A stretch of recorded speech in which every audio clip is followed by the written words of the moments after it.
Welcome in to Red River North, right here on Ghost SEC channel. Randy Heights, Dave Myrick of 107.7 The Franchise, joined by one of the best running backs to wear an Oklahoma uniform, Mr. Rodney Anderson. How we doing, gentlemen? I cannot complain. I'm doing great. Getting close to another game week. Hey, Rodney, you're still alive. Yeah, that was it was kind of funny. Funny. I was actually in the car with my mom, my wife, and my son. My mom gets a call from my uncle, her brother, and when she gets off the phone, she's like, "Yeah, apparently you're dead." And I was like, "Huh?" And so, I hopped. Once I was driving, so once we got there, I hopped on socials. I was like, "Oh, I see." Hey, not me. No hard feelings. That's great, though. No, Yeah. it's great. I mean, I was like, okay, people. Rodney was in the '80s. Rodney was in, a few years back. Yeah. Yeah, we were on air when I got the tweet or text, and I'm like, wait a minute, hey, something is foul here. And luckily, Matt and Tyler didn't run with that when it came out. But glad you're alive. Glad you're here tonight. Thank you. Guys, I feel incumbent on me to say we all get and know what happened in our country today. We're not blind to it. I know a lot of people are like, how can you talk about it?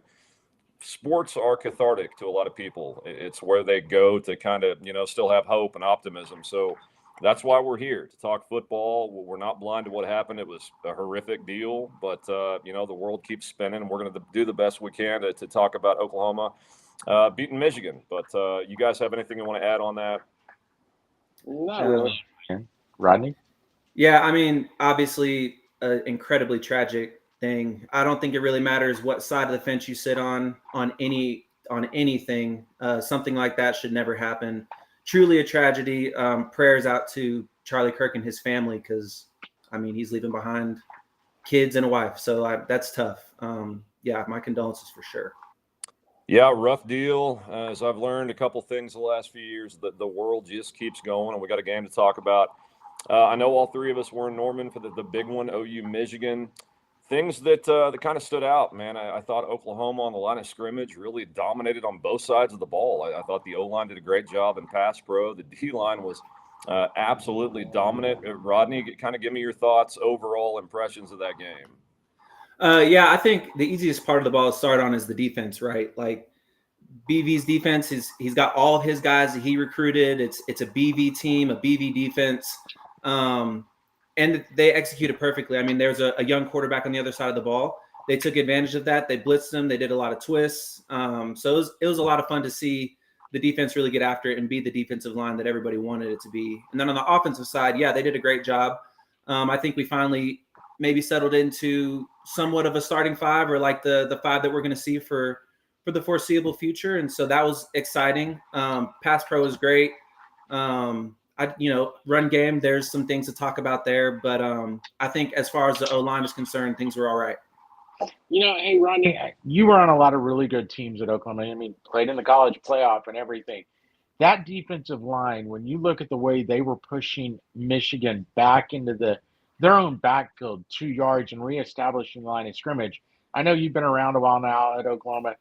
That is the best I've seen a defensive line play in 15 years. And I got to believe it's the best you've seen since you've been around Oklahoma.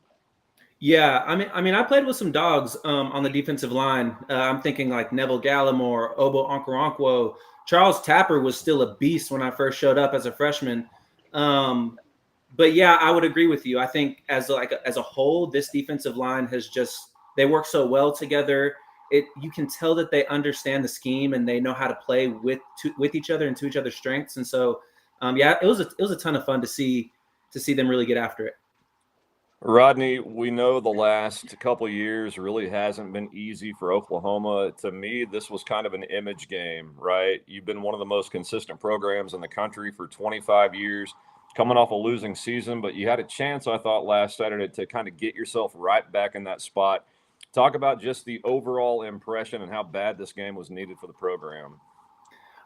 Yeah, super bad. And I think there's a lot of things that go into that. BV didn't show up in a great circumstance. It was kind of a program left without a head coach. Bob Stoops had to come back and do a little interim thing for us. And so he kind of came into an already broken situation. We had recruits out the door. And it took a long time to build and get his program to where he wanted it to be. There's going to be some bumps along the way when you're building a program basically from the ground up, especially in the climate that we are in, that is NIL and transfer portal era and all that kind of stuff. All that being said, I'm sure everybody can agree that this Michigan game, there was a lot riding on it. We kind of needed that to set the tone for this season, to really set our trajectory for positive momentum going forward. And I think we did that. I was kind of going into it. I never really wanted this game to be a blowout. I kind of wanted it to be like a hard fought back and forth game where OU is controlling it the whole time and we get the dub. But I love that we, faced a tough team and we held our own. And I think we can definitely build from there. Yeah, Rodney, when you look at this game, it was a tough game, but when you look at it, outside of a couple of mistakes on special teams and turnovers, I think this script had to be even better than what the coaches wanted.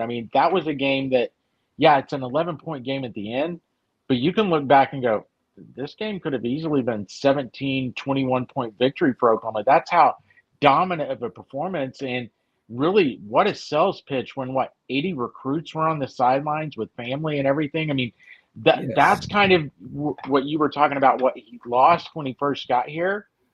That's where you make it up, is with a game like this and with the recruits like that. That has to be huge for this program right there. Oh yeah, there were so many recruits down there on the sideline, and all their families and friends as well. Like it was a huge recruiting weekend, not even just for football, but for softball and basketball. Both men's and women's had recruits down there. You had former players coming back. Like it was a huge game. You would have thought like it was almost similar to like how everybody kind of shows up for Texas down in the Cotton Bowl. Everybody showed up, showed out. The fan base was great. They did their part for sure. It was a great environment. This was just one of those games like you had to win so that we could, feel good about going into our first away game and then capitalizing on all these big games that are just around the corner. Yeah, Rodney, I was right there with you last week. I didn't want Oklahoma to win like 42-14, and we walk out of there going, I still don't know really what the mettle of this team is about. Yeah. I thought that was about as perfect as it could go to be pushed. You make mistakes in the game, especially in special teams, which we'll touch on in a minute. And still, you don't play your best football, and yet you still beat a really good team in a pressure-packed game. That's got to make Oklahoma fans feel optimistic. Yeah, I definitely would, and I do feel optimistic. To your point, I think the mental errors and the things that we did mess up on are all very fixable and coachable things. There's nothing that is just super glaring that's like, wow, what are we doing? And so, I think it's early in the season. You're going to have some of those things, especially. I'm actually not at all mad at Isaiah Satania, being a little bit I don't know if risky is the right word, but he definitely loves to take chances and try to make big things happen. Maybe he needs to calculate when to take a good chance and when to gamble a little bit, as opposed to when to be played a little bit more safe.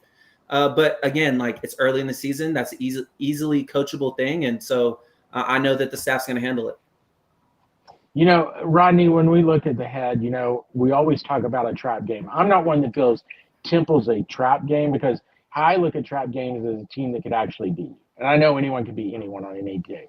But Temple's a game you go out and take care of business. And what I want to see, and I kind of want to get your thoughts, like going into this weekend, it's kind of like that game. I feel like you can work on some things, get, a running game going as far as with the running backs, maybe try to establish that Jaden in his second game back playing, hopefully full time, and it's kind of like, what do you want to see out of the game? Is there something you're looking forward to watching this game for? No, I totally agree with what you're saying. I do think it could be a trap game, just because it's their first away game and they're coming off of such a high of Michigan. And it might feel like a lull, like you're going from, I think, what do we have officially? Like maybe 86,000 in the stadium or something like that. You're going from a huge sold out home crowd to who knows what Temple's going to be. It's just not as built up as a game. It's not prime time. There's so many factors that this game won't have that the last one did. And so hopefully they can just keep the main thing, as Venables likes to say, and trust in the scheme and make sure that whatever they're doing on the field, it is as perfect as they can possibly make it. I know that things happen and there's uncontrollables out there, but this is a game where they should be trying to fix all the things that went wrong in the last, all those little mistakes, the muffed punt, some penalties here and there. Like, it should be a super clean game. This one to me is going to be telling, Rodney, for what you're talking about. You got an early morning kickoff, probably not in front of a lot of people. You're flying halfway across the country after a huge game. Really, in the BV tenure, you go back to like Nebraska in 22. The next game didn't go well. Then 23 in Texas. Struggle with UCF at home. Last year, you beat Alabama and have struggles on. I really want to see him as a head coach in this program now sustain that success. You got a big win. Now go show us it's for real. Yeah, sustainability is going to be huge for BV in his career. I feel like last year it was so tough for him to have like a great game on the defensive side of the ball, maybe an okay game, better than what we've seen in the past or previous games on the offensive side of the ball at times, but not like he just always had to spend time elsewhere. Right. Because there was problems on other parts of the team that we really had no solves for. And so I feel like it'll be way easier for him to sustain success because he's just focusing on what he knows, what he understands, what he knows, and what he's best at, which is the defensive side of the ball. I think that Arbuckle and John Mateer and the rest of the guys on the offensive side of the ball, I think that they've proven that they can handle, game planning and scheming and things like that. That BV was probably in Coach Luttrell's ear a little bit too much last year. Not trying to call any offensive shots, but having to micromanage a little bit. Yeah, Rodney, I think we'd be remiss going back a little to the Michigan game as well and not mention, you mentioned the 5 guys on the offensive line, but the play of a true freshman, Michael Pasusi, getting out there and playing his first game. He doesn't get a warm-up against Illinois State. He's going against a high-powered team in Michigan. Talk about watching a young freshman like out there playing that way against that high-level competition. I mean, it's one of the first times I've ever seen that out of a tackle. It's truly impressive, especially in the trenches. I've said it before. It's so hard to go from 18 years old and the last person I faced was maybe 16, 17, probably not going where I'm going after this, to, the next time you step on the field and live bullets are flying, you're going up against a veteran in college, in D1 college football, and then you're going against Michigan, no less. And then College Game Day's there, and it's this huge game, statement game for your season. There's a lot of pressure in that. There's a lot of people counting on you. He handled it beautifully. Obviously, he's a huge guy, like super physically gifted, but I think it shows that the coaches trust him enough to understand scheme and understand his responsibilities. I mean, it's very hard as a young athlete to play any position, super hard to be trusted on the O-line to protect your most valuable asset, the quarterback. Yeah, Oklahoma right now has 2 true freshmen playing in 2 of the hardest spots, I believe, that for a true freshman to step into. Cortland Guillory, the other. But jumping back to Michigan, you touched on something a second ago, Arbuckle and his schemes. I was so impressed. I think he knew, Rodney, they couldn't just line up and run right at Michigan the entire game with a lot of success. I was very impressed with kind of how he schemed the run game, going 5 wide, using short passes as kind of the extension. We saw the jet sweeps. We saw Mateer in the – I mean, kind of talk about the job he did to give Oklahoma a run game when they don't really consistently have one yet. Yeah, sometimes when you're struggling in your run game, like it might be your best athlete, it's just not gelling yet, or maybe one of your best athletes. It's not gelling yet for whatever reason. There's a multitude of things that could go wrong for why your traditional run schemes aren't working. And so, instead of folding or just leaning on the pass too much, he creates ways to put our most athletic players in open field. And when you put an athletic player like a running back, and Isaiah Satania, Keontae Lewis, Deion Burks. Oh my gosh, I love the stuff that they're doing with Deion Burks. you put them in space and only good things can happen. Like that's kind of the name of the game, right, on offense. And I think I've said this too about Ben Arbuckle before. He's so good at scheming specific guys open, and he just kind of understands. Like he has this train of thought in his head. Like he knows where he's going next before the play's probably even finished up. And once he gets in that flow, I feel like he's going to be really hard to stop. And it's early in the season for him too. And so I feel like there's still a lot that we haven't seen out of Coach. Remember how super vanilla and kind of boring the Illinois State game was? And then all of a sudden you see all these special packages and special plays to certain players in the Michigan game. And like I said, it's so early. I can only think that that was only a portion of what's to come. Hey, we talk a lot about different players, but Jared Knack, the way he's come out and played this year at tight end, really, it's kind of mind-boggling considering I know he played offense a lot in high school, but taking 3 years away, do you think in the end, after his career is done, if he continues at this level of play, that's going to be a guy Brent looks back and goes, man, I was really being hard-headed about trying to get him to play defense because he has been a revelation on the offensive side this year. Yeah, that's kind of tough. I don't know. Like, I do think he's become like this super like cool weapon, like almost like a Swiss Army knife. Like we can throw him in for some. He had a bunch of great blocks, which I don't think anybody really expected because comparatively, like his size in the tight end room, he's not the biggest one, even though he is a pretty large human too. You wouldn't have pegged him as the blocking tight end, but he can definitely hold his own there. He runs great routes. He's reliable.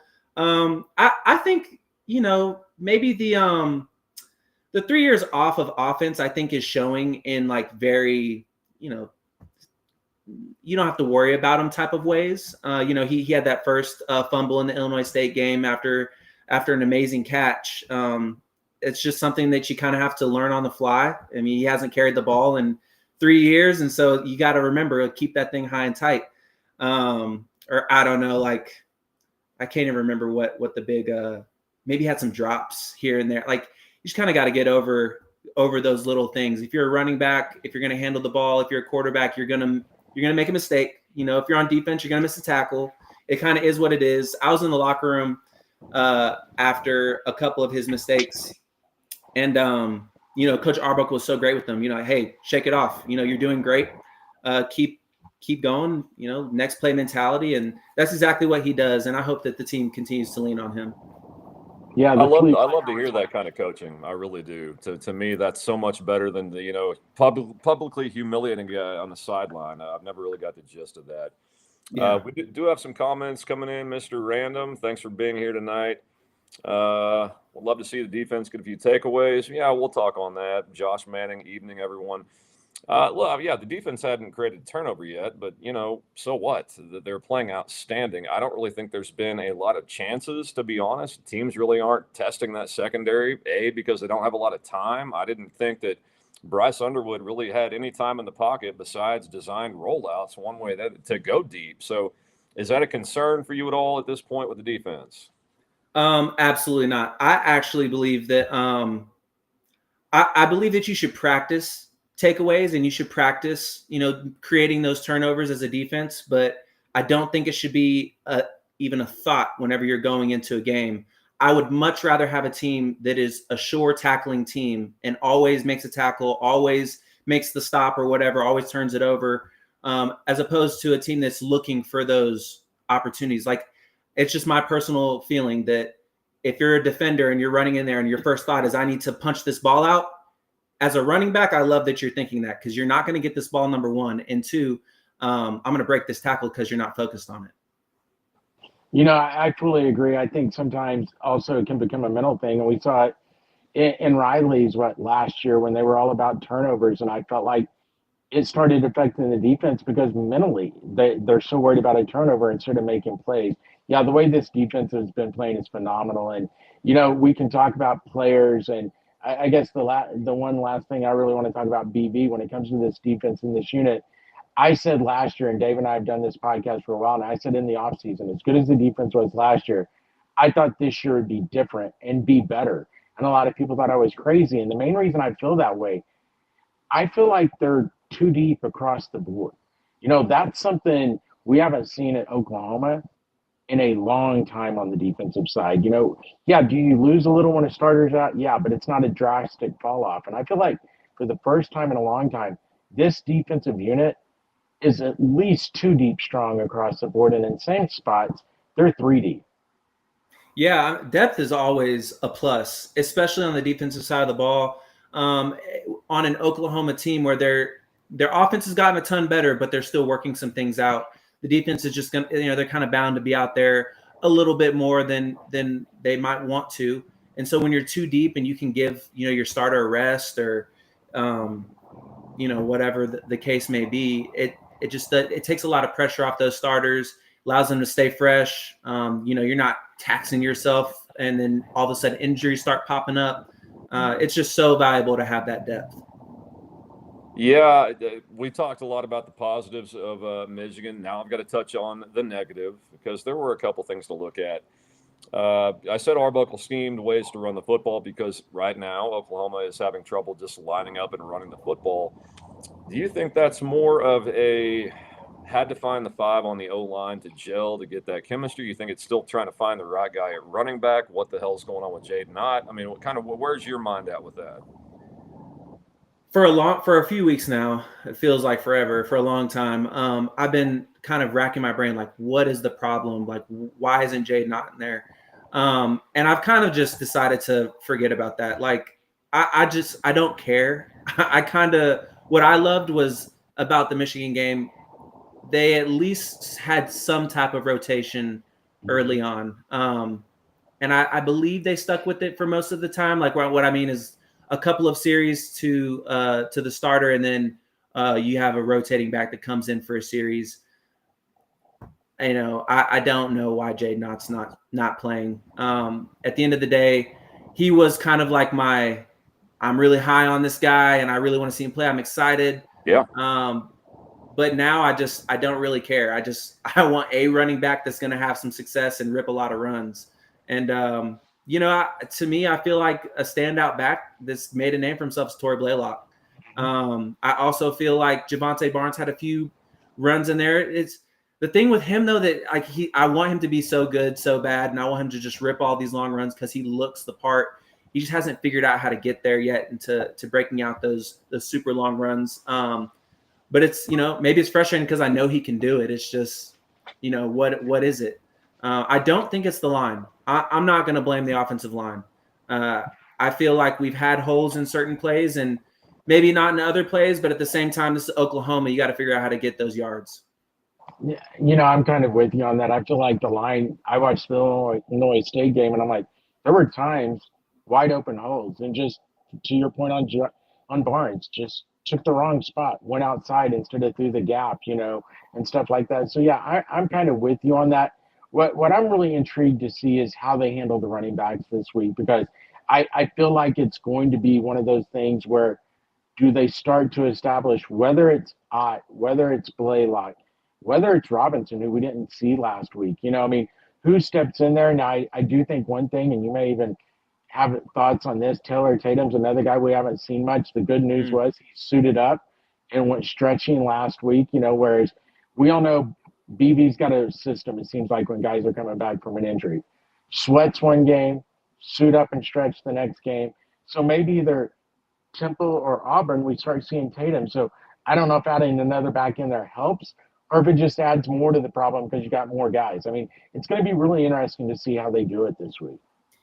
Yeah, the thing about being in a room of backs with a bunch of guys is like you're never going to catch a rhythm if you're rotating everybody. And so yes. I personally think that you want to attach yourself to two main guys. I don't really, and like I said, I don't care at this point who those two guys are. I just want them to find that rhythm. And then, hey, like it's Oklahoma. It's competitive. Like this is still sports. I don't really care about money. I don't care about contracts. I don't care about transport. This is still sports. You have to compete. And you're in a running back room with a bunch of dudes and you got to compete. Yeah, I fully agree. And I'm with both of you guys. The best running back I've seen on Oklahoma's roster this year is Torrey Blaylock. I mean, by a wide margin. As a true freshman, I'm kind of floored to say that. Didn't see it coming. I don't care who it is either.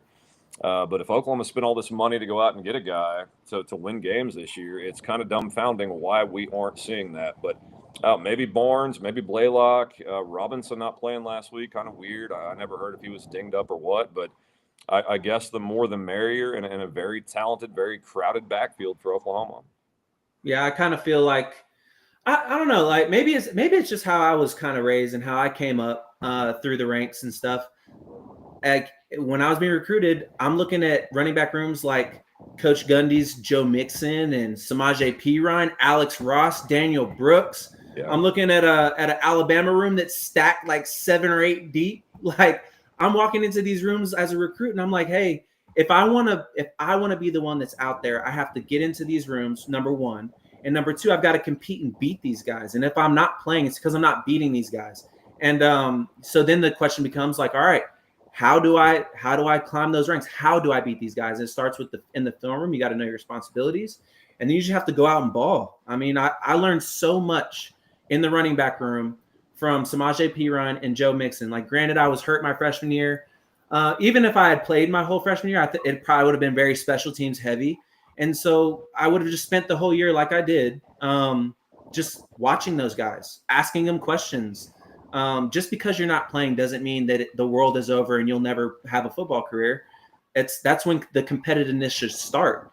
You shouldn't start being competitive, when they finally give you an opportunity. The competitiveness starts when you step on campus.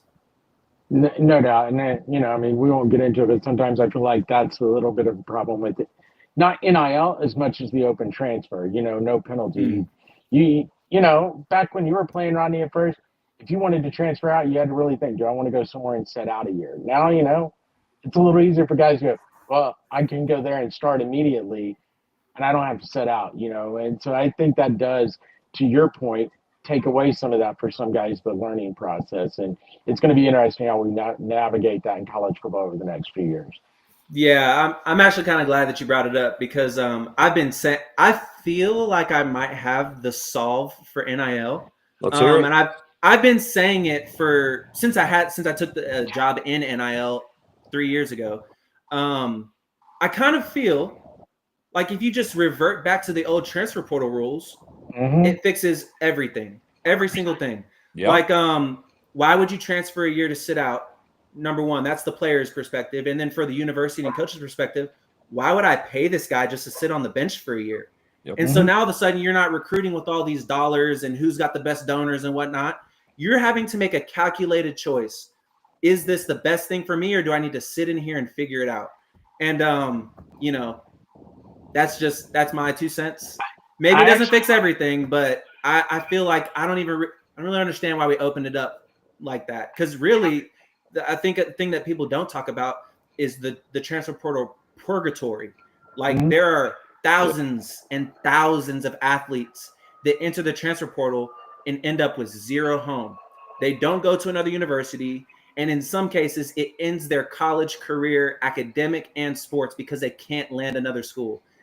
How stupid would you feel if you're one of thousands in a transfer portal and you're like, damn, all I had to do was compete?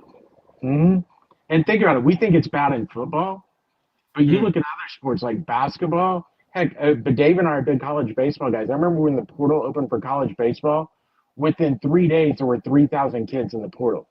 Yeah. There aren't that many spots out there, and so I think you're right. It takes away a lot of the people wanting to be competitors because they look at, I didn't get much playing time. Let me go here now. I'll go see. And then there are how many guys that it is sad to think about that. And then you look at the headlines. Yeah, you look at the headlines. I feel like that's what guys are looking at. All news outlets are going to report on is the guys that actually hit the transfer portal and went somewhere else. Right. And so it seems like, I can hit the transfer portal and go somewhere else. It's super easy. That's not the case. These athletes need to wake up and realize, maybe just do some homework before you just hit a button real quick. Is this really the smartest thing for me? Or should I just, like I said, sit in there, trust the process, compete a little bit? Well, the sad thing, you talked about your mindset when you got to a stacked room, right? It hits you. You're going to have to work hard. You're going to have perseverance. These things are pretty important in life to learn those lessons moving forward for 18, 19-year-old kids. They're not getting that now. You get in that room, you see people, I'm out to the next school, maybe. So, yeah, I've never understood why they changed it. I don't know who we got to call, get on the horn to have Rodney talk to him and get this thing changed tonight, but I'm all for it. I think that would solve a lot. But, guys, the Oklahoma Sooners trajectory after last week, to me, hasn't really changed. Rodney, I kind of thought with this roster and the moves they made in the offseason, the defense especially, I see them competing for a spot in the SEC championship game, at least competing for one of those spots down the stretch in November. That is how I view this program right now. Yeah, I think as long as the trajectory stays the same, that's kind of how I've looked at it from the jump. It feels really good to be, 3 or 4 weeks ago talking about how the Michigan game is the game that we need to win and we need to focus on beating that. And then we're here now. We're on the other side of it. Things went our way. How are we going to capitalize? It starts with this first road game with Temple. I believe you said it, Randy. It's a game that we should win. I think everybody understands that, but it needs to be a clean, healthy game for us. And then you turn right back around and you got Auburn staring at you on your home field. And there's a lot of drama and emotions that come with that game. And so, it definitely not a sleeper game. You have to keep that momentum and that trajectory on the uptick when you head into that game that's a couple weeks away. You don't want to be in a lull or you don't want to be down a little bit. You want to make sure that you're right there at your most competitive and getting even more competitive, because Auburn is not going to be the final test.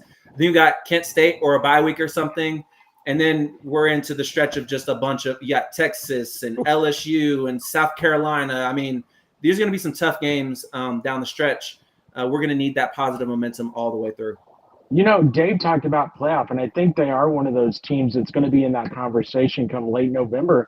And I think another reason why, when you look around the country, and I'm sure you've watched a lot of college football as well this year, I don't see that dominant team like we've seen in years past where like, oh, those two are unbeatable. I feel like this is the first year in a long time you kind of go, hey, let's throw about 18 teams in a hat and draw 12 out. Those are your playoff teams. That's at least how watching college football so far in the first 2 weeks. It's really felt like it's playing out. Agreed. Yeah, it's definitely early, but I agree totally with you. It's kind of like everybody's watching the throne to see who's going to be the next one to sit up there, and it's like, why not us? Why don't we keep taking positive steps forward? I definitely agree with you. SEC championship is on my bingo card for sure, and I think playoff games are to follow as long as we keep taking care of business. I just feel that I feel in previous years, to your point, Dave, we've had a little bit of struggles with sustainability throughout the season. And so let's just take 1 week at a time. It was Michigan was the focus. Now it needs to be Temple. And then next week it'll be Kent State or Auburn. I can't remember which one is Auburn. Then it'll be Auburn and then a bye week and then Kent State. And then, damn, how crazy would it be if we were going into Texas week undefeated? Yep. That's kind of the next big checkpoint for me. I think you take care of these few games, you go into a bye week, you get everybody healthy, get some rest, and then you're undefeated going into the State Fair and the Cotton Bowl. I think that's best case scenario. No doubt about it. It's kind of funny to think going into the season with Texas, everybody's darling, the preseason #1 team that, like gosh. Randy, you said a few weeks ago, Oklahoma might be going in undefeated, and Texas might have a loss. In fact, they might have two. I know Florida got beat by, South Florida, but I don't like that game for the Longhorns in Gainesville with a pissed-off Gator team. Arch isn't really doing a lot to prove me wrong, so it's going to be a tough test for them before they even get to Oklahoma. Yeah, you didn't really mention him, but the USF quarterback, he's the truth. He's for real. Yeah. I think his last name's Brown. Yeah, dude, he's the truth. My brother sent me some highlights on him and was like, have you seen this guy?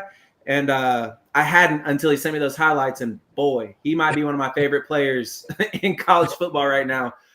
Just as an objective fan, obviously I'm rooting for the Sooners. But I don't know. Texas was definitely overhyped.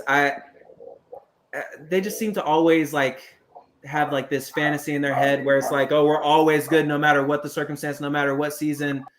It's like, you got to prove something first, buddy. And they just haven't really proved much. And so we'll see how that turns out. I think there's going to be some positive things that we see from Arch. I don't want anybody to get to us. I'm not an Arch Manning fan, and I'm not really rooting for Texas at all. But I do think Arch will get better, and I think that there's probably a bright future for him at Texas. But I think the hype is, I've got to believe, the hype kind of it was self-destructive a little bit, like this early on in the season.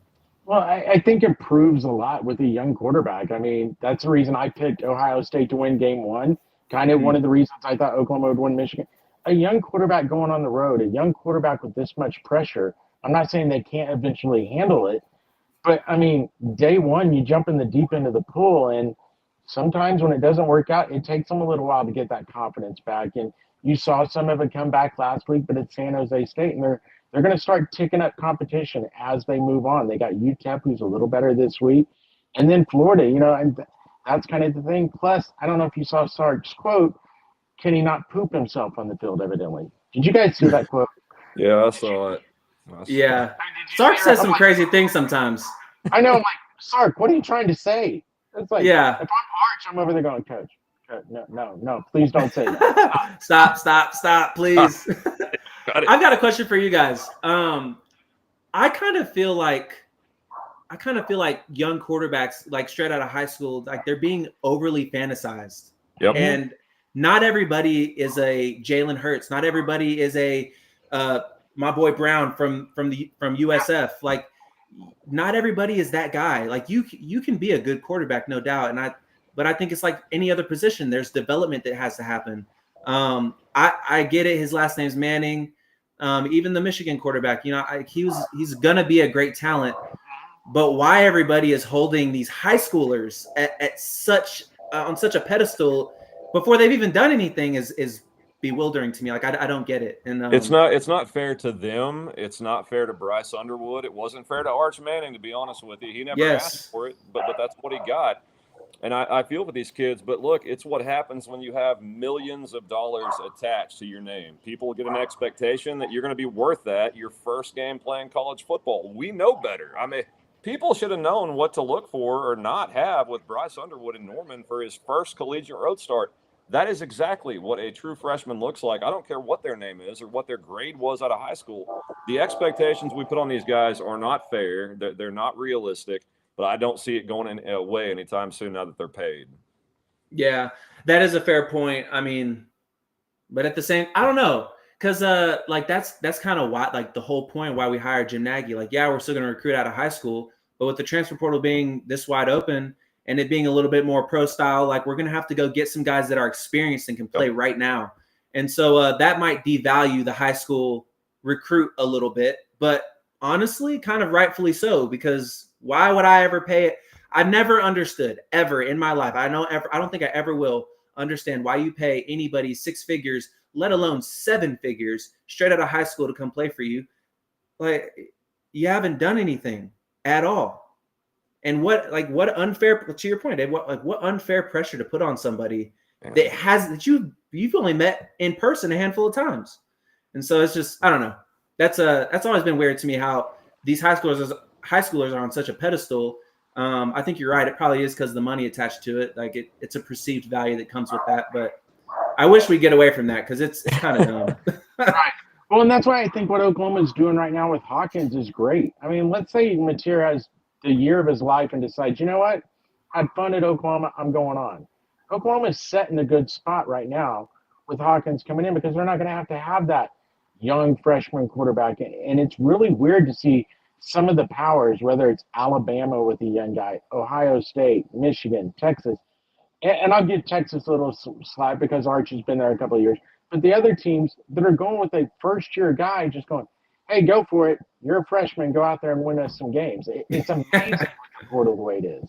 Yeah, it's kind of weird. I mean, everybody's different, and so I'm sure this isn't everybody's first experience, playing in Division I, but for me, my first play Division I football was a kickoff return, and I was not getting the ball. I was out there to block, and like I remember running out there, and I remember being on the sideline after it. Like, it was such a whirlwind. Imagine if I was taking the snap, and I can't even tell you what. I got to think that there are some guys out there that are playing quarterback for the first time ever on this huge stage, whether Alabama, I'm blanking on all these other guys. Oh, Michigan. Like, it doesn't. I gotta think there's some of these guys are going into the moment's definitely too big. You're blacking out a little bit, and they get to the sideline, and coach is like, "What did you see?" A blur. Yeah, actually, Coach, I'm just still trying to get my nerves about me. Like, what? I'm glad we got John Mateer, the veteran. You know what I mean? Like, the portal's the way to go, I think, for a quarterback. It's unfair to the players coming out of high school. It's unfair to a fan base from what they hear because they get these expectations like, oh my God, we're about to have Vince Young, or Lamar Jackson or Joe Montana, and then they see what it looks like in Norman. They're like, oh yeah, that's what a freshman looks like. It's kind of it's kind of an upside down deal right now in college football. I hope it doesn't stay this way, but we'll see what happens, guys. But jumping back to Oklahoma, look, I get it. It's an 11 o'clock kickoff against a scrub, but Temple's 2-0, and they put up like 45 points and 50 points in consecutive games. I just have a hunch this game is going to be kind of sleepy for Oklahoma, coming off a huge game. I just feel this being a little bit more, maybe not nervous, but closer than people think, at least up through the halftime, maybe third quarter. I can see that. Yeah. I mean, recent seasons, I feel like maybe have me a little bit jaded. You have a big win. How do you react the next week? There's that. I have a lot of faith in this team. And I think where I'm pulling this faith from, the camaraderie and the focus that this team seems to have is where I'm putting a lot of my confidence in going into Philadelphia this week. I think they all trust each other in such a way to do their jobs, especially on the defensive side of the ball, that there's just going to be no fall off, even if there are mistakes being made. They're just going to get right back to it. Nothing will faze them, and they'll get right back to ball. And I think John Mateer is going to be a big it's going to be a big test of his leadership this weekend because he's going to have to. I think this is not a secret to them. They understand that they're going from huge game to big game for us, but not as big perception wise. I think he's telling his team that, I'm sure, and like the goal I think in everybody's mind is going to be like, hey, we've got to keep our foot on the gas. We've got to make sure that we're playing sound football, honed in on our responsibilities. To our point earlier, like this should be a game like where we're really like tightening things up and making sure they're perfect, because now we're about to go into conference play and it's going to get for real. I'll go one step further. I think one thing that the reason I'm not worried as much about it being a sleepwalking game, I almost feel like if this game was in Norman at 11 a.m. kickoff after the Michigan game, the crowd wouldn't be as juiced. I feel like that would be the opportunity more for the team to just think, hey, we're going to roll our helmets out here and we're just going to steamroll this team. Going on the road, I think that gives this coaching staff and the leaders on the team, like you talked Mateer and some of the guys on defense, kind of a chance to get a hold of some of the ears and go, you know what, guys, we're on the road. We're not going to make a fool of ourselves. I feel like this is almost better than being at home, as crazy as that sounds. You know what? I actually kind of agree. That's something I haven't really thought about. I agree with that. I always remember being excited to go on my first road game and excited to go into somebody else's house and silence everybody and embarrass their team in front of their home fans. Like it was all. I almost preferred. If our home crowd wasn't what it was, I probably would have preferred playing away games more than home games, just because I love silencing people. And I feel like we have a lot of dudes on the team that love silencing people as well. I've been watching Cortland Gilroy on social media, just talking a whole bunch of trash. Let's talk about a freshman that is really stepping up to the plate and is everything that was promised. Like Jesus. Boy, the swag that he plays with, no wonder people aren't testing our secondary. Like, I wouldn't want to. I mean, like, think about that. Michigan came in, hardly tested him at all. Like, they were scared, in my opinion. So, I don't know. Let's see. He's my favorite to watch on the defense right now. I've got a bunch of them up there. David Stone, welcome to Norman. I thought he played outstanding. Man, Marvin Jones off the edge. That dude is a problem. Long and fast. R. Mason Thomas, always good. But some things I'm kind of looking for in this game, get a ground game established. I don't care who the back is. Like Rodney said, get a couple out there that get in a rhythm carrying the football that you can kind of feel watching the game. They can feel in the game. And I want to see Oklahoma take the field, guys, with that Oklahoma confidence. You used to see teams roll out under Bob Stoops, Lincoln Riley.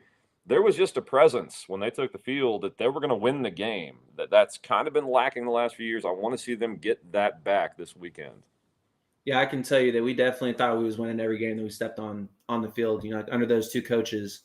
And it is kind of just like a mindset swagger type of deal.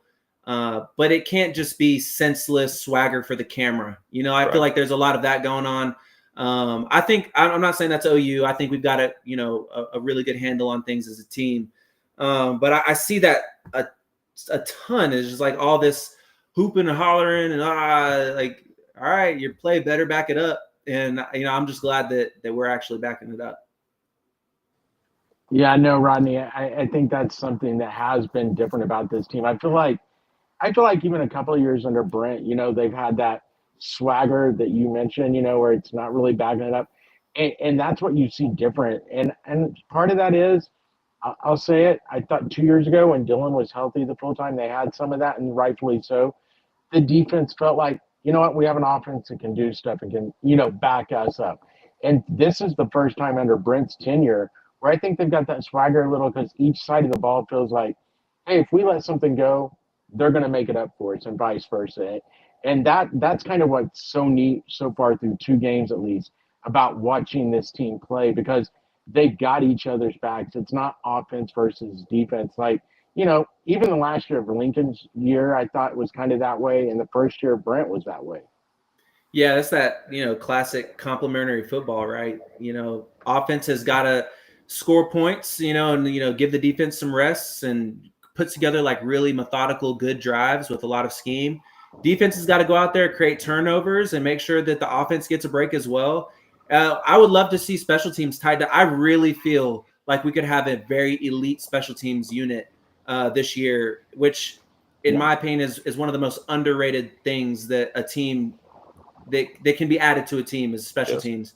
I mean, Isaiah Satania, I'm hoping if he catches a rhythm before the running backs, like, Jesus help us. But I mean, he's right there knocking on the door. It seems like he's closer. I mean, he's an explosive dude. He's trying to make things happen, and he muffs a punt here and there. Like, I'm not gonna be the guy that's gonna be so caught up in that, as long as it's calculated risk and good opportunities, or good chances when he's doing it.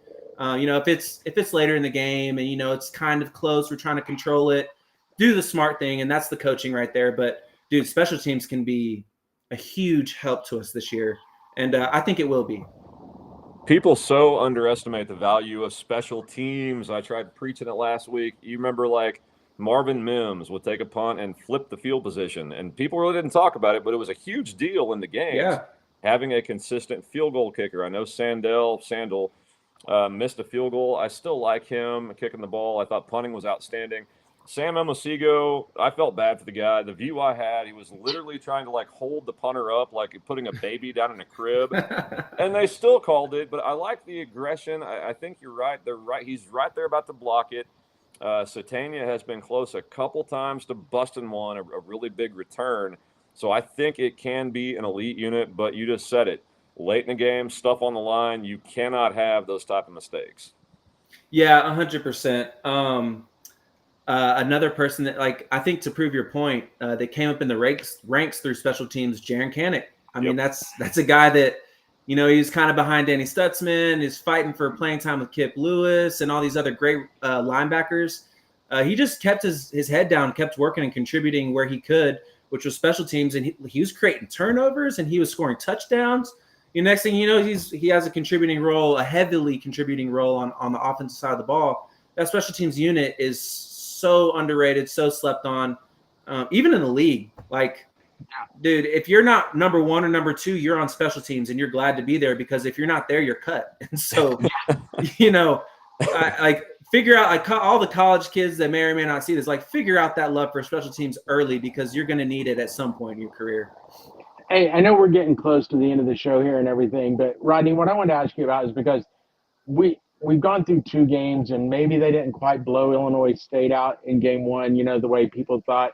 So we didn't see maybe as many guys, young guys, new guys on the roster, and we may have not seen those. Is there anyone, like, whether it's this week or the next couple of weeks, that you're like, hey guys, you haven't seen him play yet, but this is the one I'm really excited to see hit the field?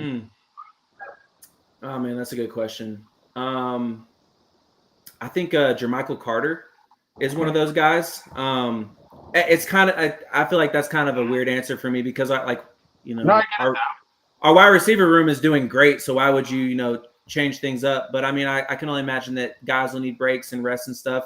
And this is a guy that Jim Nagy went into the portal and specifically got from McNeese. And so I'm excited to see him. I feel like I'm starting to trust Jim more and more and more as the more I see his guys perform. And so he's one of those guys that I was just kind of high on early when he first got here. I watched a lot of his tape. Super tall, super lanky, deep ball threat kind of guy. So I'm really excited about him. I think another weird answer, I just can't get out of my head. Like, I don't really think we've seen Jade Knott. I got it. I'm right there with you. Yeah, like, dude, I maybe it's just me because I was so high on him. His tape from Cal is fantastic, and so if that guy from the Cal tape that I watched can get into a rhythm with this offense, I think it'll be really, really, really dangerous. But like we've been saying this entire show, if that's Torrey this year, I don't care. If it's Javonte, I don't care. Whatever. I do have one other question about that on that, and I've been wondering about this because we know he's banged up in fall practice, and everything, didn't go through a lot of that. And we heard Arbuckle say right headspace. And I know, Rodney, you're a gentleman that dealt with many injuries. Do you feel like maybe that could be part of what's holding him up? He's coming off that big injury last year, only played, one game, 2 games at Cal. Do you think that could be part of maybe just a mental side right now? It's nothing physical. It's more about trusting himself. It could be. I definitely dealt with that coming off my neck injury. And like, if you'd have asked me, the player in 2017, early on in the year, like, are you 100%? Can you do this? I'd have looked you straight in your eye and be like, hell yeah, I can do this. Like, put me out there, coach. But what the coaches were seeing out there was a Rodney that was still kind of pulling his punches, not really out there doing like they knew how I could move because they'd seen it before. And I just wasn't doing that until I got comfortable. And then all of a sudden I'm like balling. And so maybe it is, maybe it is him coming off of an injury and, he's had injury in the past. And so there's that mental hurdle that he has to get over. I don't know, the headspace can mean a bunch of different things. Like, does he get the play calls? Is he in his playbook? I don't think that there's any like off the field issue. Like I've talked with him, staff loves him, players love him. He's a great kid. Never had an issue with him in any NIL deals he's been a part of. So I kind of feel like maybe you're right. Maybe it could be just like that mental hurdle he's got to get over. And when he does, he's going to be electric. Oh, when he does, if he does, to go along, look, I think the O-line is great in pass pro. They've got that situated. I think John Mateer is going to be what he is at quarterback. He's a baller for OU. They've got the wide receivers. If they can add that into the equation, that kind of a running game with that type of a player, that is going to elevate this Oklahoma offense from people thinking it's pretty good to one of the best. I mean, could be one of the best in the country with a run game to kind of complement what we're talking about.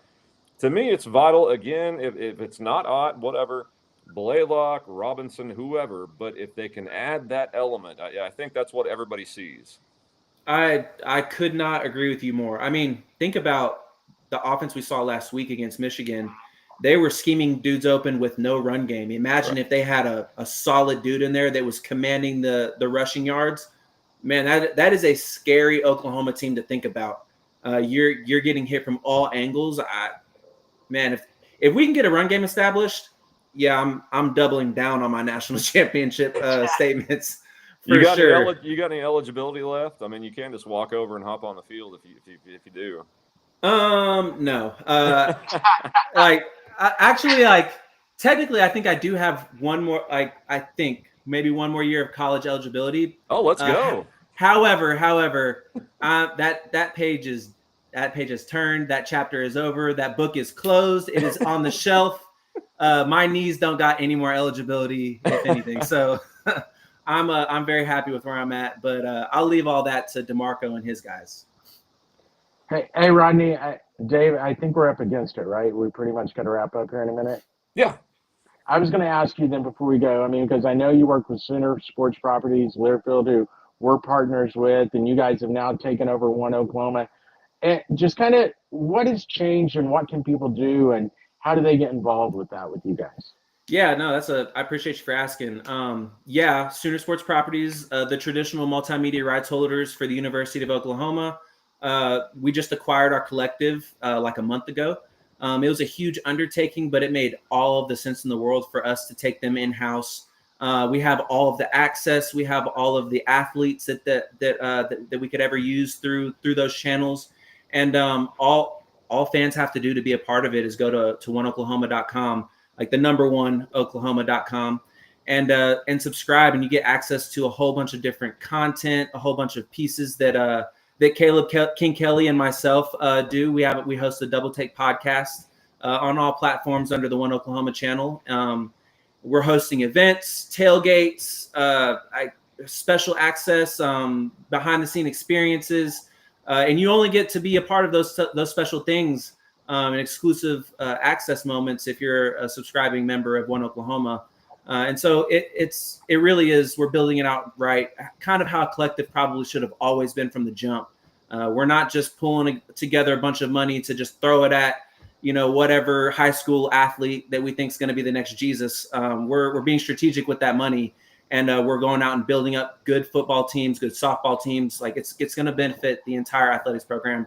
And so, at the very least, check us out on our socials. It's the same at One Oklahoma. And we'd love to have everybody be a part of it. It'd be great. Yeah, got the right guy for the job. I mean, Rodney Anderson played at OU, obviously loves university. I think you're right where you belong, and your knees probably thank you for it. But Rodney, you've been great, man. We'll get you on further down the road and keep talking some Oklahoma football. Sounds good. I appreciate you guys. Thanks, Rodney. All right. For Randy Heights, Rodney Anderson, and my dog, Sam, I'm Dave Myrick. We will catch up.